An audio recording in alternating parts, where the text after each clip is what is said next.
Oh, yeah. Amen.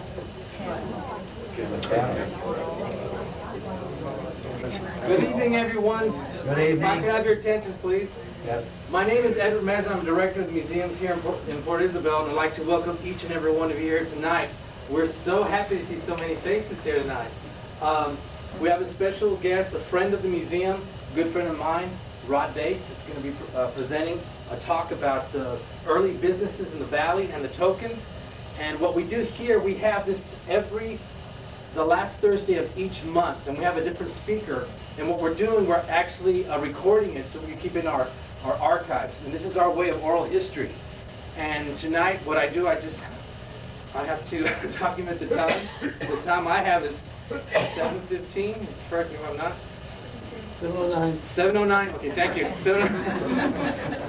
And it's December 19th here at the Treasure of the Gulf Museum, Point Isabel, Texas. Rod? Ed, turn off your working machine. Howdy. I'll try to speak loud so everybody in the back can hear and everything like that. When Ed asked me what I was going to give a program on this time, I thought, hey, it was high time that we did one on the champion money that was used here in the local store that is housing our museum, the famous Champion building with all the fish on it. Champion money, let me turn my back to you for a second, is pretty famous among the residents of Port Isabel. There's lots of lore and stories about it and what happened to it. This is two examples, and it's one of each type that was used at the location. Now, years ago, our town was not only called Point Isabel, but it was called Isabel, Texas. And this top one is of that variety. It says Charles Champion, Isabel, Texas, and this one was good for 25 cents in merchandise. Now, one of the interesting things about the 25-cent token in particular is that it's always got this real smooth area centrally right here. There's very few of them that show central detail. But Isabel is what many people called Port Isabel or Point Isabel way back in the teens and 20s and even earlier. Even the post office just had a stamp that said Isabel, Texas. The bottom one shows where they put Point Isabel. It wasn't an abbreviation for port, but it was an abbreviation for Point Isabel, Texas. I'll let you all see those too. And I'll try to get everybody included here. But those are the two varieties that exist from the Key of the Gulf store. That was the name of Mr. Champion's store here. And these tokens were somewhat famous. One thing that you might bear in mind, it was a great marketing ploy because his name was always before the public with the tokens and everything like that. If you went into Mr. Champion's store and you bought 10 cents worth of goods and he was able to give you 90 cents worth of his tokens, he got your whole dollar.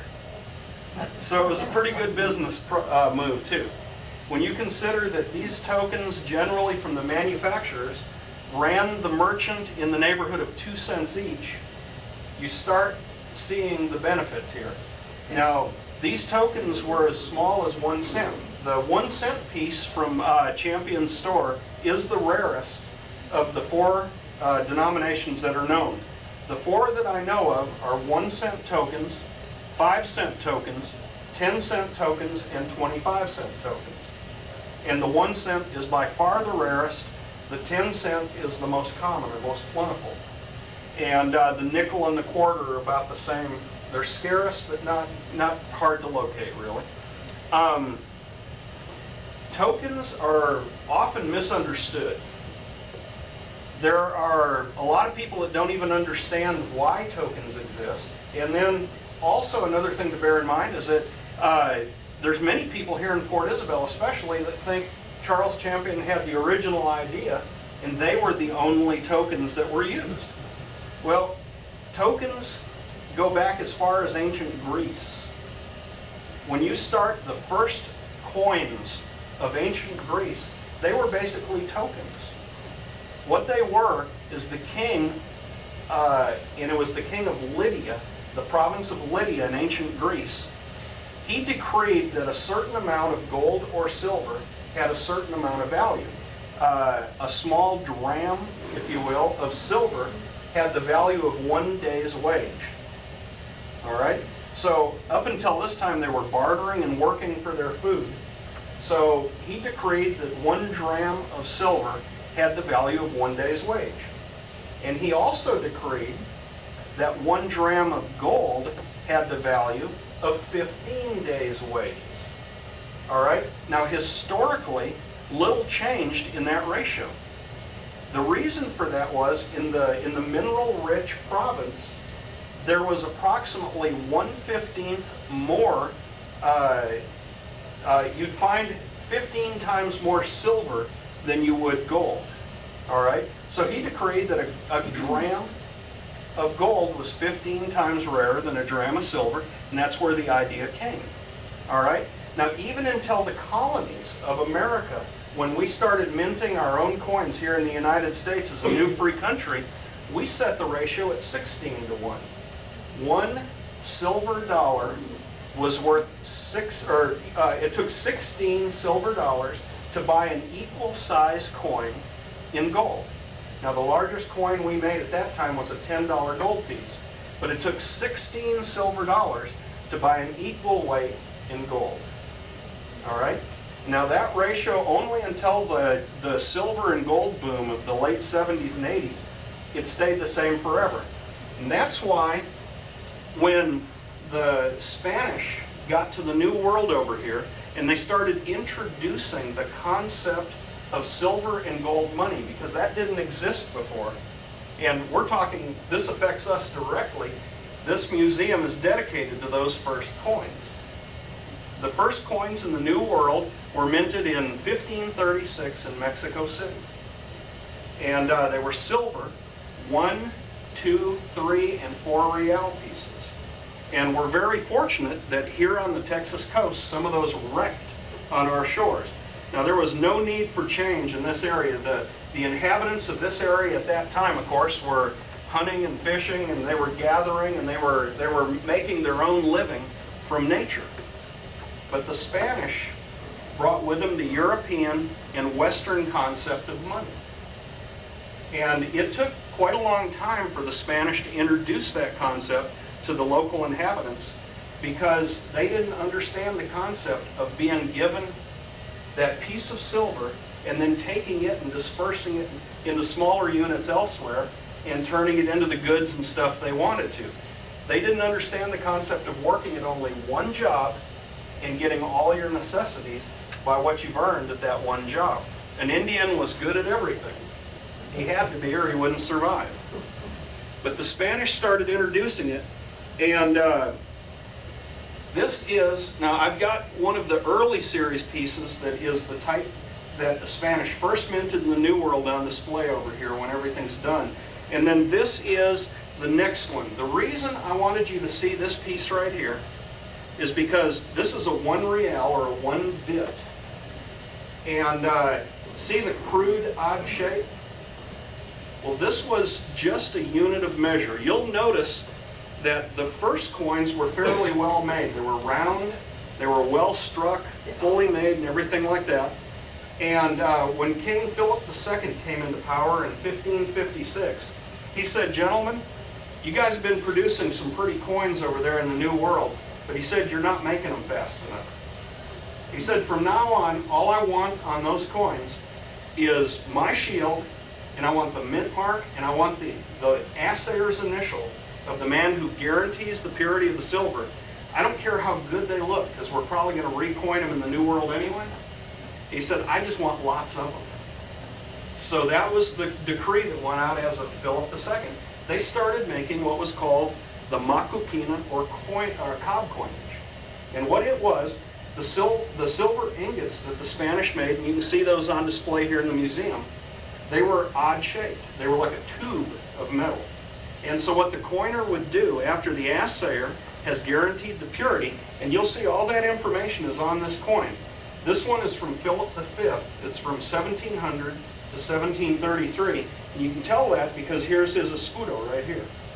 And then right here is an M with an O. That's the mint mark of Mexico City. And right here is a J. And that is the assayer's initial of the man who guaranteed the purity of the silver in the mint. The King of Spain knew exactly who that man was. I don't. But if he fudged, if this coin was supposed to be, and it was supposed to be 916 parts per thousand fine silver. If they assayed it and found out it was only 900 parts per thousand fine, that man lost his life. And a new initial appeared on the coin.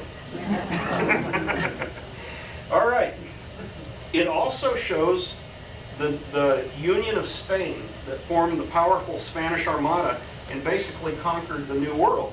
You'll see right here, and it's kind of sideways, these coins are never uniform, but there's 2 lions and 2 castles, and that symbolizes the union of León and Castillo in Spain that formed the powerful country of Spain that conquered the world. All right? So this coin dates to about 1733, and they were very crude. Now, has anybody here ever heard the saying, you got clipped? Or that guy got clipped? That comes from these coins right here. What would happen is, enterprising individuals figured out that they could take a scissors and cut this little piece off right here, and who would know? You couldn't tell, because it's not round. Every single coin was different. So the man that received the coin that had a piece of it knocked off got clipped. And the other guy had a little sack full of clips. He was jipping everybody. All right. So the reason that I wanted you to see that cob coinage is because it shows the irregularity. And the fact today, if you tried to spend a coin that looked like that, you couldn't get a Walmart on earth to take that coin. You know what I'm saying? It's worthless. You can't even get a bank. I turned in a bunch of change the other day, and they gave me a whole pocket full back that they didn't even want, and suggested I throw it in the trash. Because they were bent and corroded and stuff like that. All right? So, terrible, I'm telling you, man. Throwing away money. People nowadays. What happened was, Spain, of course, pillaged Mexico of silver and gold and everything like that. However, Mexico gained a little bit from it too. By 1540, they had a college established in Mexico City. And by the time the Pilgrims landed at Plymouth Rock, that college was graduating students with master's degrees in the arts and sciences. So it was a cultural learning center of the New World. Mexico gained from this union as well. They're still gaining. All right? So did we. Now, a war happened. The people of Mexico finally got to the point where they went, you know what? Why should we be mining all this silver in our country? We're talking generations of people that have been born there and raised there, and they're mining all this silver and gold and shipping it to Spain to the king. Why aren't we the king? All right? So they had a little war called the War for Independence. And during that war, change got scarce. The king tried to control the mines and mints. The rebels would come in and they'd overtake a mint. They didn't have people that were skilled in minting and stuff. So the concept of coins that were crude and emergency in fashion came into play in a very big way in Mexico. Now, they already existed. As early as 1760, the King of Spain sent a panel to Mexico to investigate the use of what were called pilones. Pilones were tokens. They were little copper and bronze and brass pieces of metal stamped with the ranch owner's name. And what the problem was there is they were subject to abuse. If the ranch owner decided, hey, I'll hire you for 3 reals a day. Well, that sounded like a tremendous amount of money to a couple of guys because they're used to working for 1 real. Then you go work for him, and in a week's time you come over and you say, okay, let's have it. And he gives you all his little pilones. Well, the only place you can use them is on his dang ranch. And he didn't give you any silver. He really got you for free. So the King of Spain sends a man to Mexico to investigate, and he left a wonderful record of the use of tokens in Mexico. And what's real interesting about that record is the tokens are so many different shapes and sizes. I mean, there were star-shaped ones, there were ones that were shaped like little goats, there were rabbits, there were bishop's crowns, like a bishop mitre, you know, from the church. There was all kinds of different shapes and stuff. So Mexico had already stamped its personality into the use of tokens. All right? Now, everywhere Mexico ruled, all through the War for Independence, by the way, different groups issued tokens. This one right here was issued by a military command out of Monclova. They were a command in the north during the War for Independence. And right here you see a lot of information on this token, don't you? Well, believe it or not, there is. This little Q right up here, I should have used yours because it's nicer than mine. This little, this little Q right here stands for cuartilla, which is 1/4 of a real. All right? Right here, we see an L with a period and then a C and an M. That's La Comandancia Militar, the military command. All right? What that was saying is the military command guarantees this token is worth a cuartilla. And they issued it in 1814. There, it's all there. Okay? Now these circulated pretty heavily in the north of Mexico, around Saltillo, Monclova, all in there, because we've dug quite a few of them. The other style is this right here. Now this one could be, it could be either military or it could be hacienda. We're not sure. The reason I wanted to show this is it's another classic form of token that came into being. This one, you'll see a castle right here. And then there's a monogram on this side and this side. Now we're not sure what those monograms symbolize, but the date 1813 is right down here. And this is a very common token. It was used everywhere in northern Mexico. They find them all over the place, up by Monterrey, down by Matahuala, over into Zacatecas. I mean, all over northern Mexico, this token circulated. It was well used, and we find a lot of them. But it's a very interesting token because it's one of the more popular forms that was used. The Mexican rancheros and hacienda bosses loved monograms. And I'll show you one here that we're pretty certain of the use of this one. Now this one's guaranteed to be of hacienda nature. And what you have here is a monogram. There's part of it missing and a little counterstamp here in the date, 1816. But the monogram, if you break it down, will spell tapado. All right, and how do we get that? You got a T in here, right here. You got an A, you got a P, you've got another A, you've got a D, you got the O. All the letters are intermingled to form like a cattle brand, if you will. They're called monograms. And they circulated all throughout Mexico. They were a very popular form of identifying your ranch. Your cattle brand, all your cattle running around would have that same mark on them. Probably every box of vegetables and fruit or whatever you were shipping had that mark on it. Your doorpost probably had that mark on it. Your tokens had that mark. Everybody in the whole area would know, hey, that's a Tapado token. And if you want to eventually redeem it, you got to go talk to the boss at Tapado, because that's the guy that's backing it. So, but what's interesting about these tokens is they were originally intended to serve an emergency purpose on individual little ranches, or another one. Let's see, where did I put that one? I might not have. Thought I did. Let's see here. Well, this is another style too, just to show you. And this is probably a merchant. This one right here is square, and it's stamped as Portiylo, Portillo. And that's probably a merchant named Portillo that was doing business in the north of Mexico. And so within his little negocio or business, he would say, okay, I tell you what, I don't have any silver quarter reals right now, or cuartillas. Somebody gives him a half real and buys a cuartilla's worth of corn, let's say. He goes, well, I don't have any right now, but you're going to need to eat some more corn next week. He says, look, I'll give you this. Next week you bring me that back and I'll give you the other half of the corn. Well, it worked. If you don't have change, you got to think of something. So that's what they were doing. And the other variety, and I guess I just plain old forgot it because I had the photograph. I probably left it at home or something. But the other variety that exists are what's called municipals or municipales. And individual little towns would make their own tokens. All right? You see where I'm building to a crescendo here, folks? And I promise I'm not going to take long.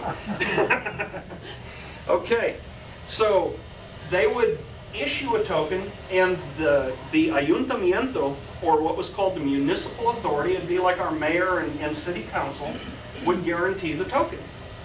They would use them for small change in the village, and they would pay the village workers with them. Now, they always had silver around too because people paid their taxes and what have you, so on and so forth. But there is a little interesting thing in Mexico that doesn't exist in most countries. The original indigenous inhabitants of Mexico hated copper coins. You could pay them all day long in silver coins, but the copper went in Lake Texcoco. The Spanish could not get the Mexicans to take copper coins. The Indians just didn't want them. They had all kinds of things on their uniforms and stuff made out of copper. Why would they want a coin made out of copper?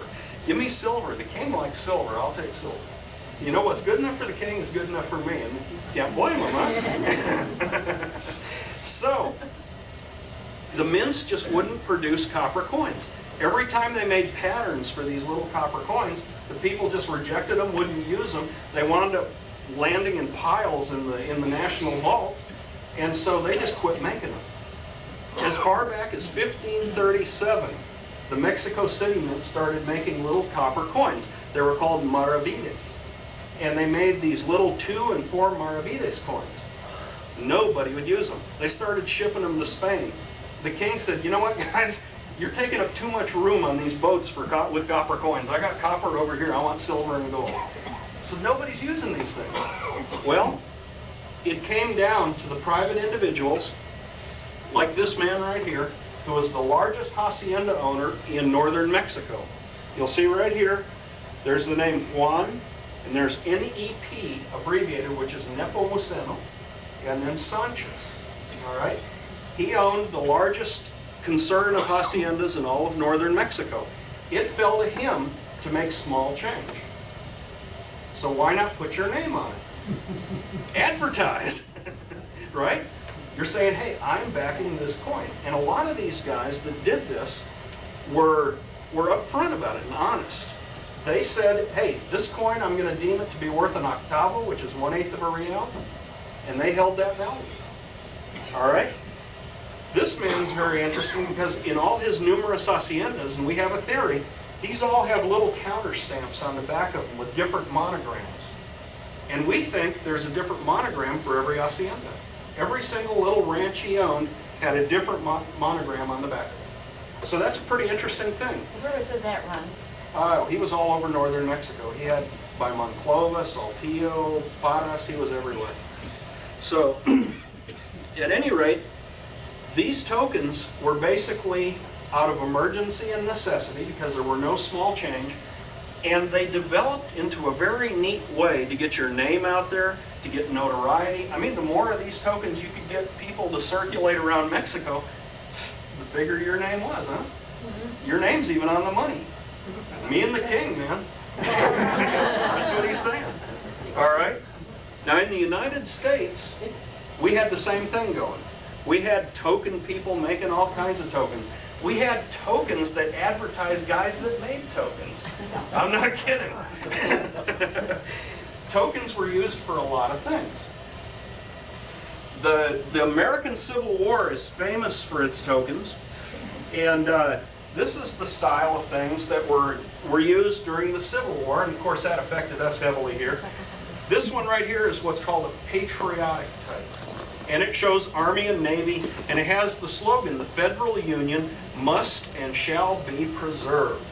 It was very patriotic, and these circulated in lieu of small cents because they were out of change. Everybody was hoarding regular money.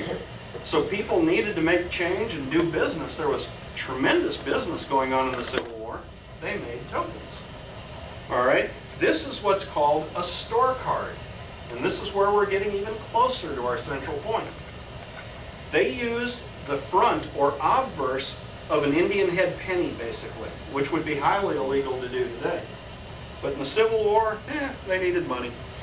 This one's dated 1864, and it was advertising a dry goods and etc. company that was owned by W.H.P. Woodward of Mooresville, Indiana.